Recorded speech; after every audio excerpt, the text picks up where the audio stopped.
तो लेकिन उस पर मोर का पंख जरूर लगाते हैं। ये वृंदावन से जुड़ने की उनके जीवन भर की अपनी एक संकल्प की प्रतिकृति हम देखते हैं। और ऐसे ही भगवान कृष्ण ने गोपाल बनकर के सदैव भारतवासियों को अपने पशुपालन के व्यवसाय से जुड़ करके आय के साधन के साथ साथ जीवन अमृत से भी जोड़ने का सदैव उन्होंने एक संकेत दिया। मैं आज के इस अवसर पर यहाँ इंदौर दुग्ध संघ के इस कार्यक्रम में हमारे मंत्री माननीय श्री तुलसी सिलावट जी, माननीय सांसद शंकर ललवानी जी, माननीय सांसद कविता पाटकर जी, माननीय विधायक मनोज पटेल जी, माननीय विधायक मधु वर्मा जी, माननीय विधायक गोलू शुक्ला जी, माननीय विधायक महेंद्र पटेल जी, नगर जिला अध्यक्ष माननीय गौरव रणदीवे जी, माननीय विधायक और पूर्व महापौर श्रीमती मालिनी गौड़ जी, इस के अध्यक्ष मोती सिंह जी, यहाँ उपस्थित सभी अधिकारीगण, दीपक कुमार शर्मा, देवराज सिंह, और इस अवसर पर सभी डायरेक्टर कृपाल सिंह जी, रामेश्वर गुर्जर जी, कंवर सिंह जी, विक्रम मुखाती जी, कैलाश पटेल जी, सुरेश पटेल जी, राजेंद्र सिंह पटेल जी, उमराव सिंह जी पहले नहीं मिली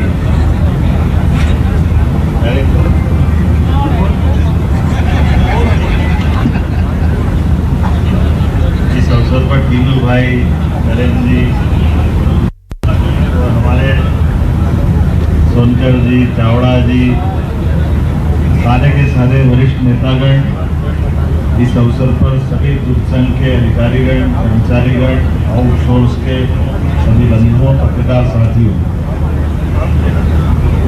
यशस्वी प्रधानमंत्री श्रीमान नरेंद्र मोदी जी के नेतृत्व में जब सरकार काम कर रही है और हमने भी उनके नेतृत्व में डबल इंजन सरकार का यह आश्वासन दिया था और उसी के परिणाम से जनता ने जो आशीर्वाद दिया कि मध्य सरकार भारत सरकार के साथ कदम से कदम मिला के चल रही है और इसी कारण से सरकार कई जनहितैषी फैसले भी ले रही है। उन्हीं फैसलों में एक फैसला हमारा दुग्ध संघ से जुड़ा हुआ भी आप सबकी जानकारी के लिए कि हमारे पास दुग्ध संघ के माध्यम से अगर भारत में दूध के उत्पादक प्रदेशों की बात करेंगे तो भारत में तीसरा सर्वाधिक दूध उत्पादक राज्य की गिनती में मध्य प्रदेश आता है। लेकिन अभी ताली आधी है, मैं इसीलिए बोल रहा हूँ। जो नंबर 1 और 2 पे है वो राज्य है क्रमशः उत्तर प्रदेश और राजस्थान। उनकी और हमारे में क्या अंतर है तो हम ये मान के चलो कि पूरे देश के उत्पादन क्षमता में 9वां नंबर हमारा 9% का है, लेकिन जो क्रमांक तीसरा है। और ये राजस्थान और अगर उत्तर प्रदेश की बात करें तो ये 18 से 20% तक दूध उत्पादन करवाते हैं। राजस्थान ने पिछले 4-5 साल पहले एनडीडीबी के माध्यम से एमओयू किया और उन्होंने अपनी उत्पादन क्षमता बढ़ाने में कुशलता हासिल की। यही स्थिति हमने जोड़ी है कि हमारे यहाँ लगभग आज की स्थिति में 51,000 से ज्यादा गांव है और बड़े पैमाने पर दूध उत्पादन की क्षमता, योग्यता सब कुछ है।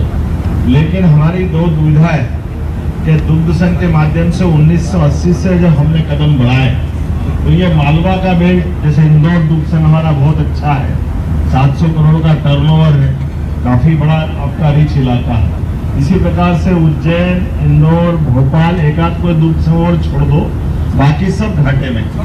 ये दो एक ही हमारे हाँ प्रॉफिट वाली स्थिति में एक थोड़ा सागर मान लो, बाकी पूरा प्रदेश का 10 का हमारा प्रदेश 10 संभाग का और यूपी उपकरण के माध्यम से देखेंगे तो बहुत बड़ा बेल्ट अभी हमारा।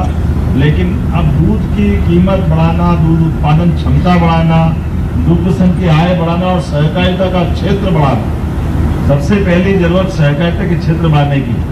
तो लगभग अब बहुउद्देशीय सहकारी पैक्स सोसाइटियां बनाने का पूरे प्रदेश में आह्वान हुआ।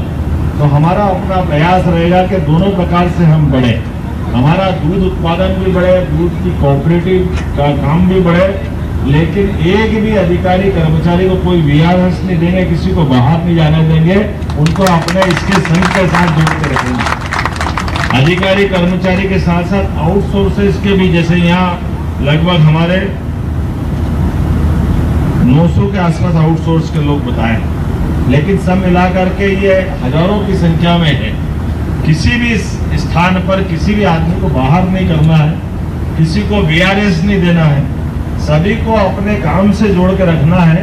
और ये सब करते करते भी अपने इस व्यवस्था में बदलाव करते हुए हमारे अपने भारत सरकार के अधिकारी कर्मचारियों के साथ मिलकर के 5 साल के प्रोजेक्ट में ये जो 9% अभी दूध अपना इकट्ठा होता है, इसको 18% तक ले जाना, डबल क्षमता करना। आपकी भी 700 करोड़ का टर्नओवर, इसको 1400 करोड़ के ऊपर पहुंचाना हर एक स्थान पर। और इसी प्रकार से दूध के उत्पादक जो उत्पाद है विभिन्न प्रकार के, उन उत्पादों को भी बेहतर से बेहतर क्या कर सकते हैं। पशुपालन को लेकर भी आज के इस दौर में पशुपालन की बहुत अलग प्रकार की अवस्था भी आ गई, इसलिए सरकार के नाते से हम उस पर भी काम करेंगे। खास करके जैसे गाय के साथ दूध वाली स्थिति है, तो दूध में खरीदने में कोई कठिनाइयाँ रहती थी, तो वो दूध गाय का भी खरीदेंगे, भैंस का भी खरीदेंगे।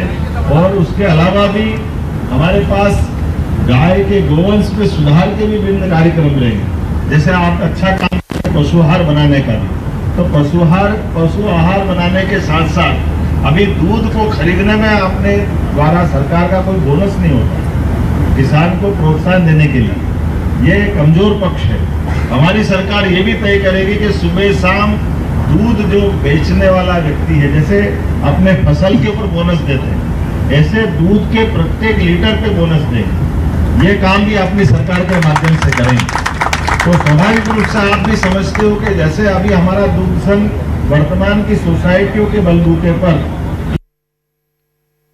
उपयोग करता है, लेकिन इसकी अगर डबल क्षमता बढ़ेगी तो सरकार की मदद और लगेगी, क्योंकि ये बड़े पैमाने पे जैसे हम दूध का बोनस चालू करेंगे तो दूध की मात्रा एकदम बढ़ेगी, तो दूध की वित्तीय मात्रा बढ़ जाए। हमारे सारे दुग्ध संघ उस दूध को खपाने के लिए उस लायक बनाने की जरूरत है। इसलिए ये रचना बनाने की जरूरत है कि समान रूप से दूध का उत्पादन भी बढ़ाना और दूध के उत्पाद बनाने वाली इकाइयों को भी सक्षम बनाना।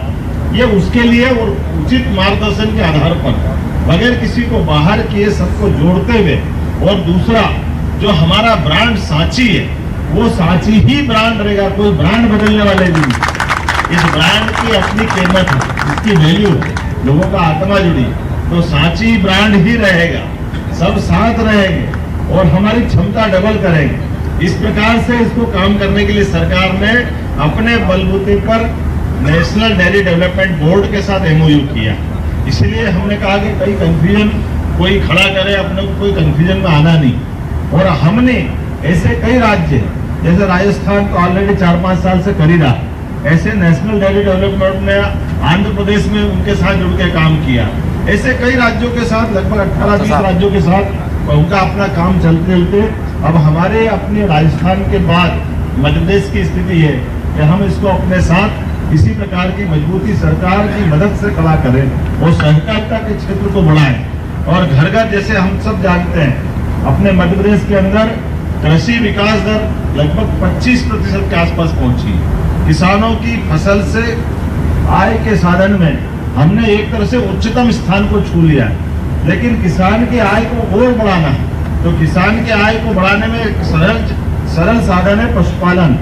इसलिए पशुपालन को भी बढ़ावा देकर, अब पशुपालन जब हम करते हैं तो पशुपालन की कई पुरानी योजनाओं को भी हमने एक तरह से तिरोहित किया और नई योजना जोड़ने की बात कही। हमने कहा कि हमारे पास किसान अपने दूध उत्पादन के बाद उनको ठीक दाम मिले और जो पशुपालन जिनसे हो रहा है उनकी भी दूध की क्षमता भी बढ़े।